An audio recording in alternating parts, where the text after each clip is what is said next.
Red Bull, a brand that literally created the energy drink market, has sold over 9 billion cans of energy drink in the year 2021, meaning they sold almost a can of Red Bull to every person on the planet. Owning 2 Formula 1 teams, 5 professional football clubs, 1 ice hockey team, sponsoring various extreme sports and events, and running insane media production, the company generated a revenue of over 7 billion euros.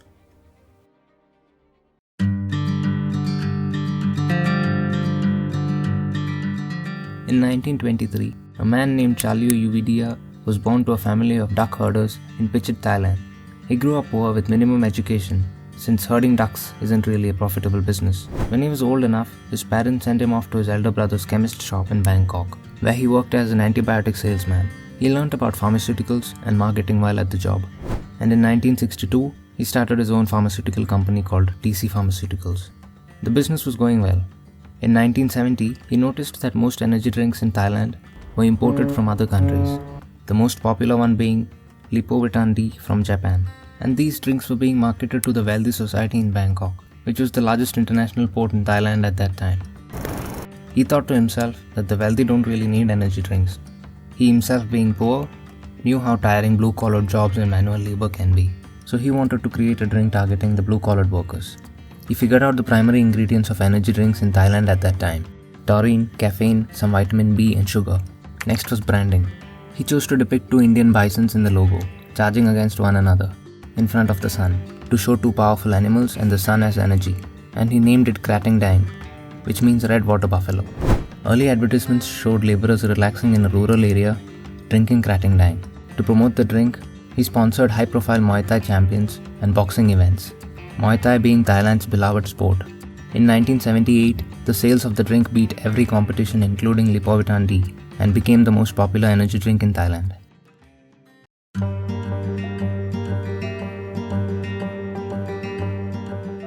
In 1982, an Austrian man named Dietrich Mateschitz was in Thailand on a business trip, while he was working as the international marketing director for a German toothpaste company called Blendex. While in Thailand, he was having jet lag and he was feeling sleepy, so he decided to try the energy drink Krating Dang, and to his surprise, it cured his jet lag and he was no longer sleepy. Dietrich liked the drink so much that he drank as many as 8 cans a day. Soon he was getting bored of his job traveling around the world. As he puts it, all I could see was the same grey airplanes, the same grey suits, the same grey faces. I asked myself if I want to spend the next decade as I spent the previous one. Later, when Dietrich was in Hong Kong, he read in a newspaper that Lipovitan D was Japan's highest taxpayer, meaning that they generated a huge revenue. He saw an opportunity. So Dietrich quit his job and got in contact with Chalio, the founder of his favorite energy drink, Krating Dang. He wanted to start a company and market Krating in Europe. There was no such thing as an energy drink at that time in Europe. He met Chalio in Bangkok and proposed the idea. Chalio was skeptical at first, but then he was convinced. They both invested $500,000 each for 49% of the company, and the remaining 2% of the company went to Chalio's son. For the next 3 years, Dietrich worked on the concept and the design of the drink, and analyzed the market. He hired a research firm to test the product, but the result was not as expected. Trial group said that the drink tasted disgusting and left a sticky feeling in the mouth. People didn't believe the taste, or the logo, or the brand. Dietrich didn't believe them and decided to start offices in Austria and distribute the product. That's when he faced more trouble. He had to get approval from the Ministry of Health from most European countries, as the ingredients in the products had not been used in any other similar product. Finally, in 1987, Austria's Ministry of Health approved the product. That year itself, they launched the product with a new look, taste, and name. He named it Red Bull instead of Krating Dang, and changed the medicine bottles to silver blue cans and carbonated the drinks to appeal to Europeans. Still, it was a very new product, and there was no such thing as an energy drink at that time, so it took some time for it to get traction. For the first few years, it was indeed difficult.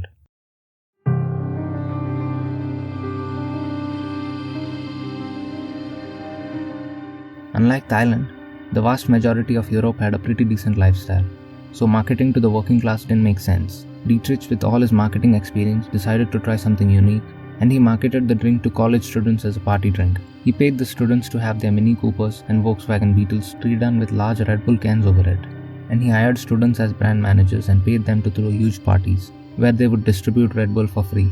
Red Bull became a popular cocktail mix with Jaeger and vodka, This marketing strategy worked great, and Red Bull sold over 1 million cans in its first year itself, and soon they started expanding to Hungary and Slovakia, and then to Germany and UK, and by the time they entered US, they were selling over 1 million cans a day. Dietrich used Chalio's idea of sponsoring Muay Thai to promote the brand, and he started promoting extreme sports. With the slogan Red Bull gives you wings, Dietrich organized the first Red Bull Flugtag in Vienna in 1991. The event brings together competitors from all over the globe to try and fly their homemade human-powered flying machines, usually without much success, but it was highly entertaining. Since the success of this event, Red Bull has been spending big money on this marketing strategy. Events from freestyle motocross to downhill ice skating.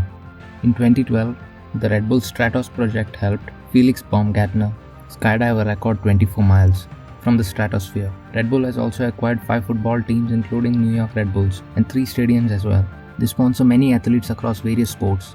They even bought 2 Formula 1 teams, which is one of the most expensive sports ever. And all these events advertise the Red Bull brand. In 2011, their marketing budget was over $2 billion, which was 85% of their profit that year. How do they invest most of their money into marketing? Soft drink giants like Coke and Pepsi, even though having a huge capital, cannot charge over a certain amount per bottle or can. The strategy of Red Bull is totally different. They charge a much higher price compared to soft drinks. The production and logistics of Red Bull is completely outsourced, so they can focus on the marketing aspect. 1 can of Red Bull costs 9 cents to produce, and they sell it for $1.87 wholesale. That's 20 times the cost of production. But despite the huge profit margin, the growth of Red Bull has slowed down since 2012 because of the growing awareness towards health and nutrition. The drink is high in sugar and caffeine, which can cause obesity and diabetes. So investments into sports team and media production is not only marketing but also diversification into something other than the energy drink business.